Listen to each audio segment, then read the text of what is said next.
Paano naman Kuya Dudong? Kung sakaling meron kang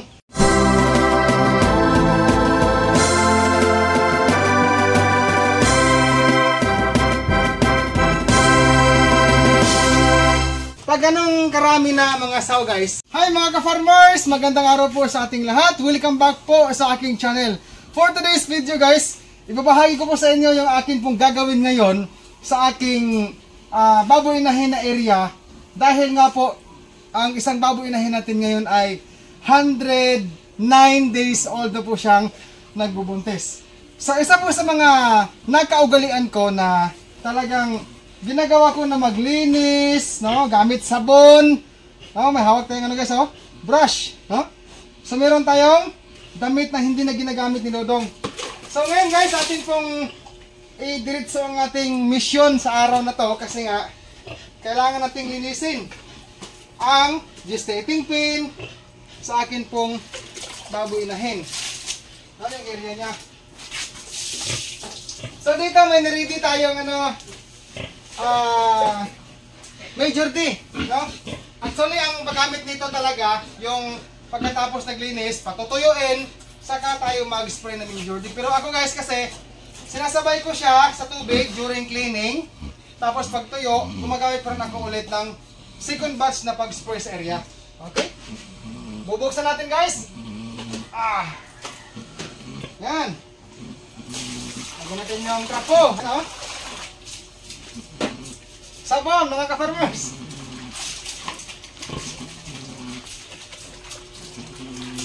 Okay. Ayan po. Maglalagay tayo. Buti nagpalit ka ng chinilas mo. Very good. Kasi guys, si Mrs. guys, pag siya yung camera woman ko, sabi ko magpalit ka ng bagong chinilas bago pumasok sa babuyan natin kay mahirap na. Okay, Major D ha. Yan, isa, dalawa. Okay, ayon po sa instruction na nagmula sa manufacturer nito, hindi naman tayo sponsor dito ha. I am not sponsored sa Major D na to, pero ito po ang ginagamit ko guys. Yan, bumili ako nito, isang galon, 1,000 plus guys. Yan. Okay. Babad ko muna saglit. May sabon naman to eh. Yan guys oh. 109 days na po siya. Yan. Samantala itong isa guys, ito 95 days na po siyang gestation stage. Ayan. So mas maganda siguro atin muna silang basahin sa katawan nila bago tayo mag-kuskusanay system. Yan. Ay mga ka-farmers, pasensya na ha kasi hindi pa rin po ako ngayon gumamit ng mic lapel ko na noise filter. Meron tayong maingay na background, yung atin pong helicopter sa ilan. Helicopter kasi tawag namin dyan eh. Yung ceiling fan po. Na maingay yan eh. Yan, paliguan natin sila. Sige. Palalamigan ang katawan. Sandali lang. Kailangan natin i-off ang plug. Dahil malamig ang tubig, baka lamigin sila. Yan. Happy farming po mga ka-farmers. Yan mga kabilya guys, akin ditong sabunan mamaya to. Ito, unahin ko to. Yan. Tapos yan, sasabunan natin.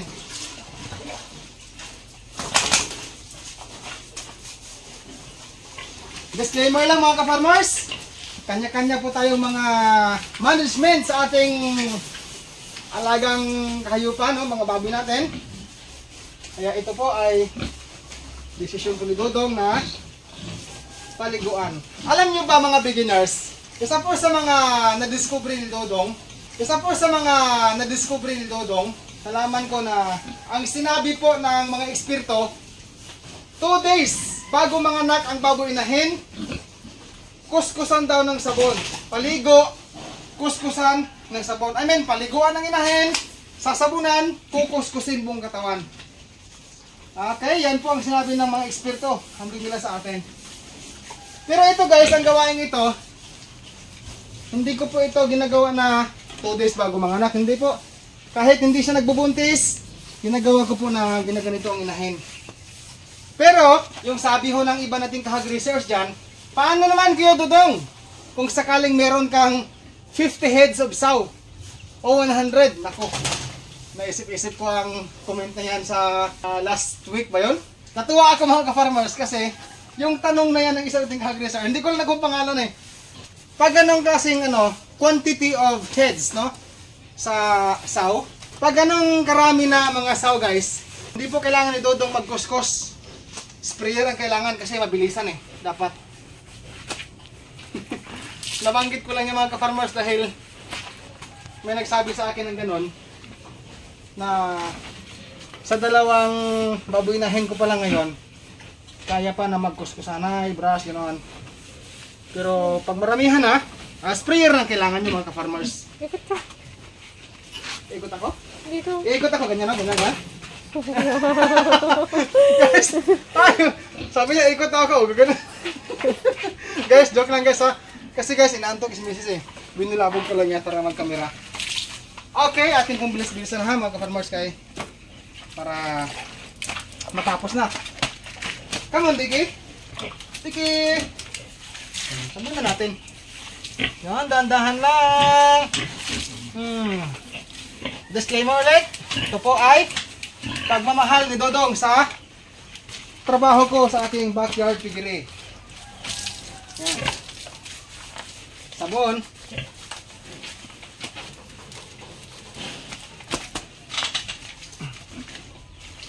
Sabi ko nga natin mga ka-farmers, sabi ko noon, love your work and enjoy. Diba mga ka-farmers? Yan. Diki. Okay, babad natin saglit, no? Babad natin dahil lilipat tayo sa kabilang inahin. Okay? Dito tayo.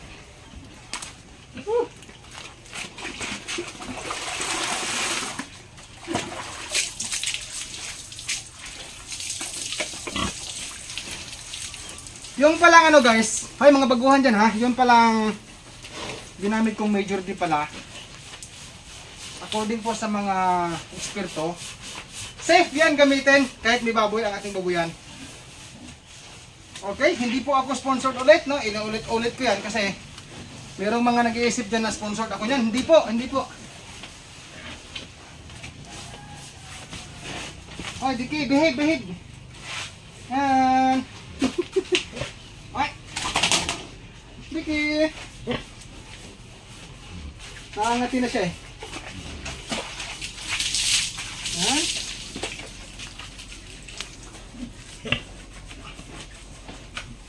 Okay. Where's my brush? Sana. Ito. Yan. Siya na nag-brush ng katawan niya. Oh, very good. Binawasan niya mga ka-farmers yung trabaho ko sa kanya. Okay? Kasi sa totoo lang, gustong-gusto niya na binabrasan siya, oh.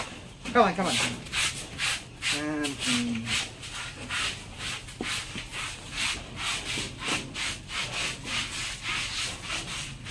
Yan, brasan natin ha. Brasan natin para malinis.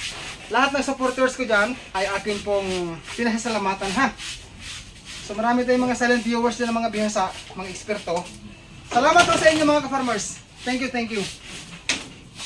Importante mga ka-farmers ang ang paa.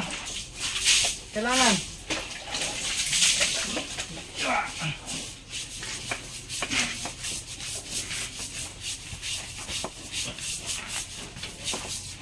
Halika, dali. Ito hindi pa napurga to. Pupurgahin ko na lang siya pag 105 days na siyang buntis. Pero, nabigyan ko na rin to ng iron, 5 ml.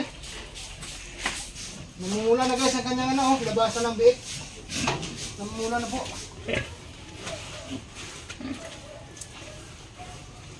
Masyado makapal yung trapo ko guys oh.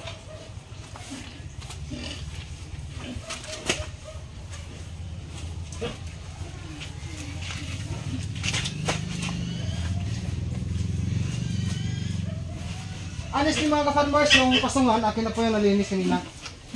Pinuskos ko na yan kanina.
Hoy, tumayo na siya.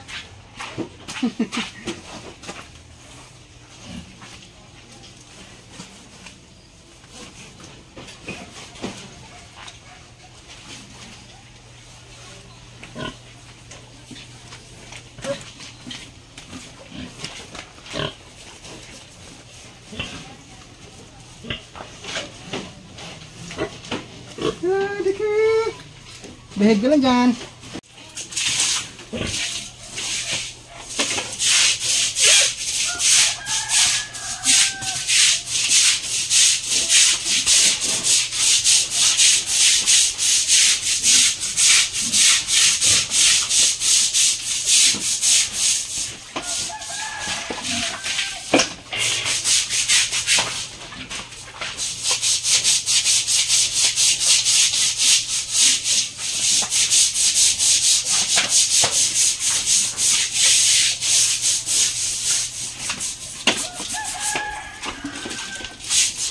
Nagbaba na guys, ako na guys, oh, handle.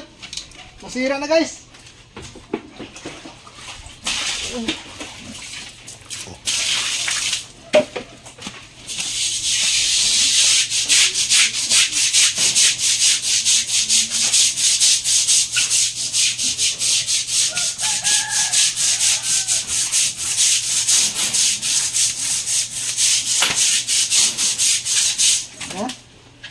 Lupa tayo.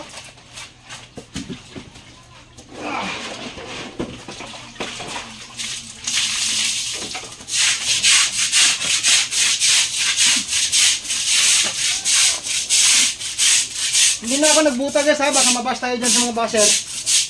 Hindi na po kasi ang ginamit ko ngayon at sinilas para talaga sa looban to ng babuyan ko.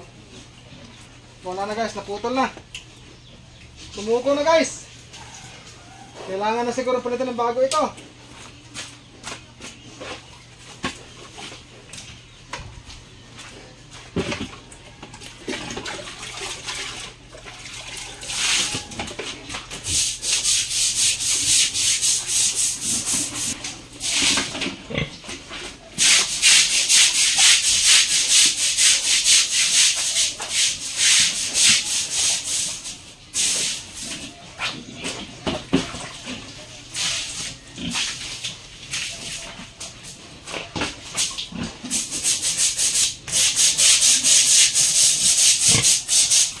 Para-paraan na lang to guys. Para-paraan na lang.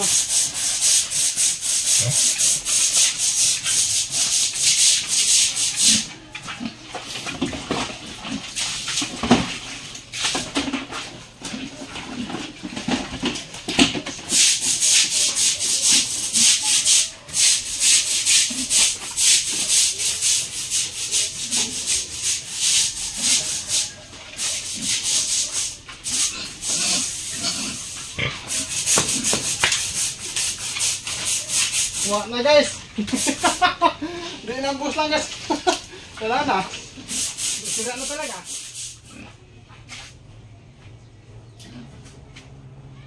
Okay, ngayon mga ka-farmers, magbabanlaw na po tayo for finalization. Yan. Talagang makikita na din sa aking dalawang inahin guys na baboy na talaga namang fresh ang kanilang feelings ngayon. No? Yan. Malinis na po sila mga ka-farmers. Yan. Yung pasungan. Yung pasungan, tinanggalan natin ng stopper yan para mag-drain ang tubig sa loob. Yan. Dito naman sa kabila, babanlawan natin.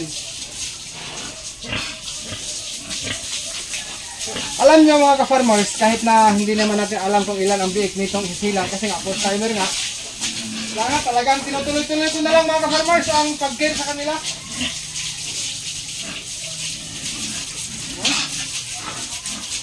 Ang pin, kaya natin. Yan. Ang buhay hagreser, halimbawa ako na lang guys, ito itong biliran. Ganito talaga yung totoo sa aking buhay, no? Backyard hagreser. Ganito talaga. Okay, sprayan natin yung kwarto sa mga biik. Yan. Para malinis.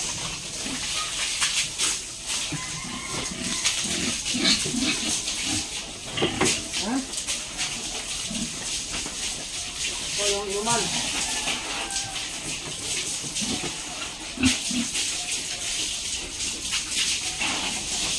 Kapahuli ko na lang yan, linisin guys.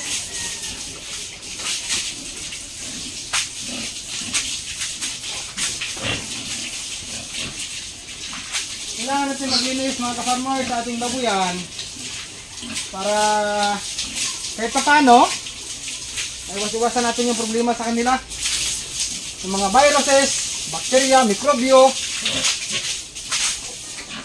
Kahit sabihin natin na wala namang perfecto talaga sa mundo, no, mga tao, lahat tayo guys, talagang sa anumang klaseng business, anumang klaseng trabaho sa buhay natin, may mga trials talaga.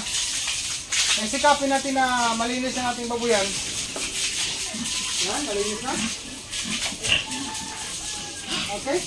Ang King's Vita Plus Animal Feed Supplement mabibili po sa Agri-Vet stores nationwide. Kung hindi ito available sa inyong lugar, maaari po kayo mag-direct order sa Shopee sa KBM Agri-Vet Lines. Pwede rin sa Facebook page ng King's Vita Plus Animal Feed Supplement. Link nila ay nasa description. O pwede po kayo mag-text o tumawag sa kanilang cellphone number 0917-795-0220. Available po ang COD or cash on delivery. Ayan mga ka-farmers, malinis na po ang area sa akin pong dalawang baboy inahin. Natapos na po nating nalinis ang kanilang paligid dito.